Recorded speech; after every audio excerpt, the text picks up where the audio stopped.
High everyone, welcome to my channel. আশা করি তোমরা সবাই খুব ভালো আছো, আমিও ভালো আছি। আজকে তোমাদের সাথে একটা ছোট্ট ব্লগ শেয়ার করতে চলেছি।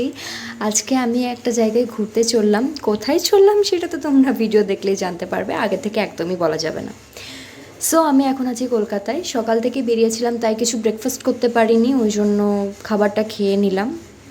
দেন তারপরে আমরা ট্রেনের জন্য ওয়েট করছিলাম। অ্যান্ড দেখো কোথায় এসেছি, নবদ্বীপ ধাম। তার মানে খুব তাড়াতাড়ি বুঝতেই পেরে গেছো তোমরা যে আমি কোথায় ঘুরতে এসেছি। ইয়েস, আমি আজকে মায়াপুর ঘুরতে এসেছি। তো চটপট করে স্টেশন থেকে নেমে গেলাম। দেন আমরা এখন টোটোতে চেপে পড়েছি। আমাদের বাড়ির লোকজন আগে টোটোতে আছে, অন্ধকার আসছে, ভালো আসছে। ফাইনালি আমরা গঙ্গার ঘাটে এসে পৌঁছে গেছি এবং ফেরির জন্য ওয়েট করছিলাম।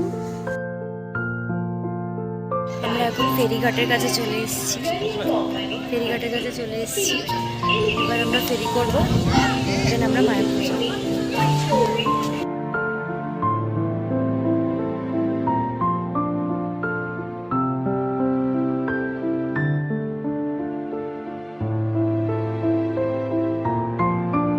যথারীতি আমরা সময় মতন মায়াপুর এসে পৌঁছতে পারিনি, কারণ আমাদের দুটো ট্রেন ছিল আর দুটো ট্রেনই মোটামুটি লেট করেছিল। তার জন্যই আমরা লেট করে মায়াপুর এসে উপস্থিত হয়েছিলাম। তো ওই জন্য আমরা রুমে চটপট ফ্রেশ হয়ে আমরা চলে গেছিলাম আরতি দেখার জন্য। আর এখানে আরতি দেখানোর জন্য মোবাইল জমা দিতে হয়, তাই তোমাদেরকে আমি ক্লিপটা দেখাতে পারলাম না। এটা হচ্ছে নেক্সট ডে। আমরা গদাভবনের টিকিট কেটেছিলাম খাবারের জন্য।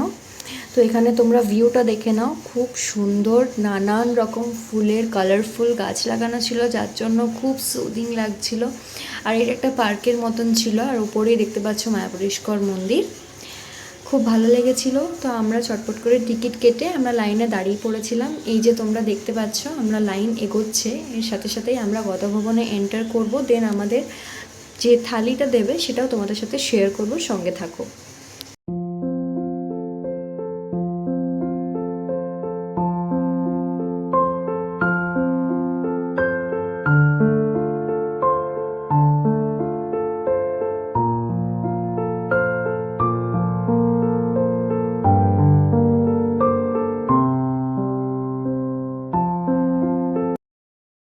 এই যে তোমরা এখানে দেখতেই পাচ্ছ, আমি থালিটা নিয়ে চলে এসেছি। থালিটার মধ্যে কী কী আছে তোমাদের সেটা প্রথমে বলে দিই। দুটো রুটি ছিল, কুমড়োর একটা বড়া ছিল বেসন দিয়ে, তারপরে কাবলি ছোলার একটা তরকারি ছিল, আর পনির আর পটল দিয়ে একটা সবজি ছিল, আর মিক্স ডাল ছিল, আর এমনি নর্মাল রাইস ছিল, আর লাস্টে ডেজার্টের জন্য পায়েস ছিল। এটা শ্রীকৃষ্ণকে প্রথমে নিবেদন করার পর তারপরে আমরা প্রসাদ হিসেবে গ্রহণ করি। তো আমরা খাবার খাওয়ার পর রওনা দিয়েছিলাম গোশালার উদ্দেশ্যে। তখন প্রায় দুপুর 3টে বা 3:30 বাজছিল। এই দেখো মন্দির, আর এটা হচ্ছে গোশালা যাওয়ার রাস্তা। আমরা টোটো নিয়েছিলাম গোশালা যাওয়ার জন্য, কারণ এখান থেকে প্রায় 1.7 কিলোমিটার ছিল। এবার আমরা গোশালার মধ্যে ইন করে গেছি। এখানে দেখতেই পাচ্ছ গরু আছে, বাট আমরা আরও ভেতরে যাব এবং দেখব কি কি আছে। তোমরা সঙ্গে থাকো। খুব একটা বেশি গরু নেই, আনএক্সপেক্টেডলি দেখছি গরু প্রচণ্ড কম।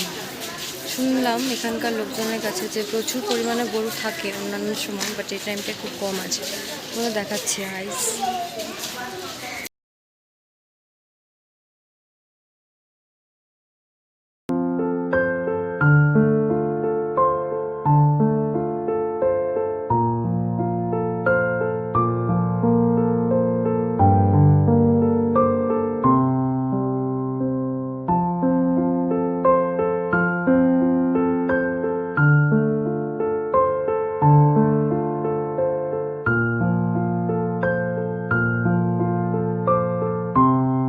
গোশালাতে এত প্রজাতির গরু রয়েছে, আমি এর আগে কখনো এত প্রজাতির গরু কখনো দেখিনি।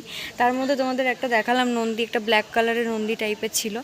আর একটা আছে, এদের ফেসগুলো এত কিউট, মানে আমি চোখ সরাতে পারছি না। এরপর আমরা চলে এসেছিলাম শ্রী শ্রী জগন্নাথ বলরাম দেবের মন্দির দর্শন করতে। আমরা মন্দির দর্শন করছিলাম, মন্দিরের জায়গাটা অনেকটাই বড় ছিল, সেটাই ঘুরে ঘুরে দেখছিলাম। আরও বিভিন্ন মন্দির ছিল, সেইগুলোও এক্সপ্লোর করছিলাম। গেস হোয়াট, আমি এখন তোমাদের কি দেখাতে চলেছি। আমি এখন আছি জগন্নাথ দেবের মন্দিরে। মায়াপুরে একটা জগন্নাথ দেবের মন্দির আছে, আমি সেখানে দর্শন করতে এসেছিলাম। দেন আমি এখানে দেখলাম যে একটা অ্যাভোকাডো গাছ রয়েছে, ইভেন অ্যাভোকাডো হয়েও আছে। আমি দেখাচ্ছি তোমাদের। এই দেখো একদম ছোট্ট একটা অ্যাভোকাডো, এটা সাইজটা ছোট, ওপরে আরও বড় বড় আছে। আমি তো ভাবতেও পারিনি যে এই জায়গায়, এরকম জায়গায় অ্যাভোকাডো গাছ থাকতে পারে। প্রচুর ফল হয়ে আছে, জানি না তোমরা দেখতে পাচ্ছ কি না, বাট হয়ে আছে। ওই দেখো একটু ভেতরে ভেতরে প্রচুর হয়ে আছে। ওইদিকে সাইডটায় আছে, বাট ভীষণ ছোট ছোট ছোট ছোট হয়ে আছে। বাট ট্রাস্ট মি, আমি ভাবতেও পারিনি যে অ্যাভোকাডো গাছ থাকবে।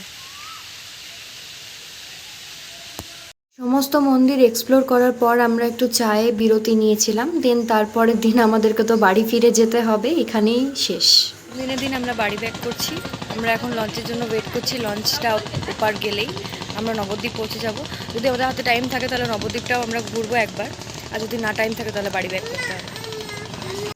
আমাদের 3 দিনের ট্যুর ছিল। এই 3 দিনে খুব মজা করেছি, খুব আনন্দ করেছি, প্রচুর প্রচুর ঘুরেছি। আর স্পেশালি মায়াপুরের সন্ধ্যা আরতিটা দেখার পর তো মনটা একদম শান্ত হয়ে গিয়েছিলো। প্লিজ তোমরা যারা আসোনি তারা প্লিজ এখানে এসো, তোমাদের ভীষণ ভালো লাগবে। অ্যান্ড ফাইনালি আমাদের নবদ্বীপ ধাম ঘোরা হলো না, কারণ আমাদের কাছে আর টাইম ছিল না। তার জন্যই আমাদের ট্রেনে ফিরে যেতে হলো, কারণ আমাদের আগে থেকে রিজার্ভেশন করা ছিল, তো কোনো মতো এটা ক্যান্সেল করা যেত না। যাই হোক, ভিডিওটা ভালো লাগলে প্লিজ লাইক করো।